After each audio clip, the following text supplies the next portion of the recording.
ಮುತ್ತಪ್ಪ ರೈ ಪುತ್ರನ ಮೇಲೆ ಫೈರಿಂಗ್ ನಡೆದಿದೆ. ಈ ಫೈರಿಂಗ್ ಇದೀಗ ಹಲವು ಅನುಮಾನಗಳಿಗೆ ಎಡೆ ಮಾಡಿಕೊಡ್ತಿದೆ.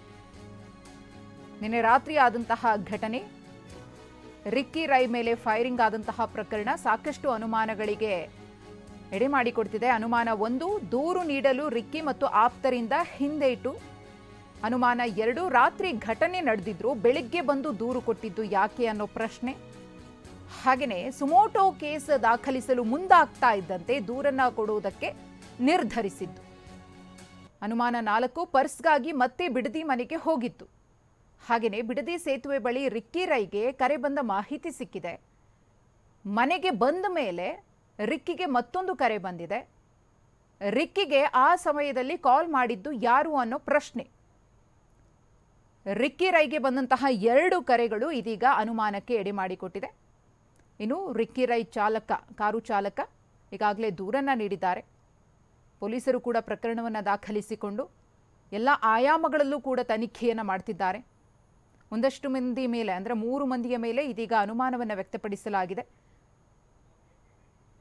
ಆ ವಿಚಾರವಾಗಿ ಪೊಲೀಸರ ತನಿಖೆ ಚುರುಕುಗೊಂಡಿದೆ. ಅದರ ಹೊರತಾಗಿ ರಿಯಲ್ ಎಸ್ಟೇಟ್ ವ್ಯವಹಾರ ಇರಬಹುದು, ಹಣಕಾಸಿನ ವಿಚಾರ ಇರಬಹುದು, ಮುತ್ತಪ್ಪ ರೈ ಅವರ ವಿಚಾರ ಇರಬಹುದು, ಅವರಿಗೆ ಯಾರಾದರೂ ಹಳೆ ಶತ್ರುಗಳಿದ್ರ, ತಂದೆ ಮೇಲಿನ ವೈಷಮ್ಯದಿಂದ ರಿಕ್ಕಿ ರೈ ಮೇಲೆ ಅಟ್ಯಾಕ್ ಮಾಡಲಾಯ್ತಾ ಅನ್ನೋದಿರಬಹುದು. ಈ ಎಲ್ಲ ಆಯಾಮಗಳಲ್ಲೂ ಕೂಡ ಪೊಲೀಸರಿಂದ ತನಿಖೆ ನಡೀತಾ ಇದೆ. ಮುತ್ತಪ್ಪ ರೈ ಪುತ್ರನ ಮೇಲೆ ಫೈರಿಂಗ್ ಆಗಿದೆ.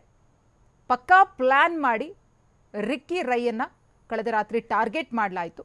ರಾತ್ರಿ 12:50ಕ್ಕೆ ಬಿಡದಿ ಮನೆಯಿಂದ ಬೆಂಗಳೂರಿಗೆ ಹೊರಟಿದ್ರು ಕಾರ್ನಲ್ಲಿ ರಿಕ್ಕಿ ರೈ.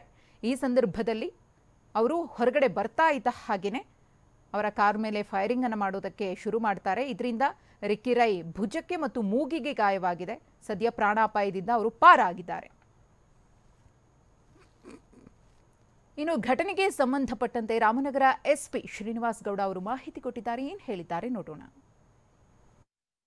ನಿನ್ನೆ ರಾತ್ರಿ ನಿಮಗೆ ಗೊತ್ತಿದೆ, ತಡರಾತ್ರಿ 12 ಗಂಟೆಯಿಂದ 1 ಗಂಟೆವರೆಗೂ ಅವರೇನು ಬಿಡದಿಯಿಂದ ಬೆಂಗಳೂರಿಗೆ ಹೋಗಬೇಕಾಗಿರುತ್ತೆ. ಅಂಥ ಸಂದರ್ಭದಲ್ಲಿ ಅವರ ಮನೆ ಹೊರವಲಯದಲ್ಲಿ ಕಾಂಪೌಂಡಿನ ಆಚೆ ಈ ಒಂದು ಘಟನೆ ನಡೆದಿದೆ. ಇನ್ನೂ ಹೆಚ್ಚಿನ ಮಾಹಿತಿಯನ್ನು ಅವರು ಚಿಕಿತ್ಸೆ ಪಡೆತಿರೋದ್ರಿಂದ ಅವರು ಒಂದು ಸತಿ ಡಿಸ್ಚಾರ್ಜ್ ಆಗಿದ್ದ ಕೂಡಲೇ ಅವರಿಂದ ಹೆಚ್ಚಿನ ಮಾಹಿತಿಯನ್ನು ತೆಗೆದುಕೊಳ್ತೀವಿ. ಎಲ್ಲರಿಗೂ ಗೊತ್ತಿರೋ ಅಂಥದ್ದೇ.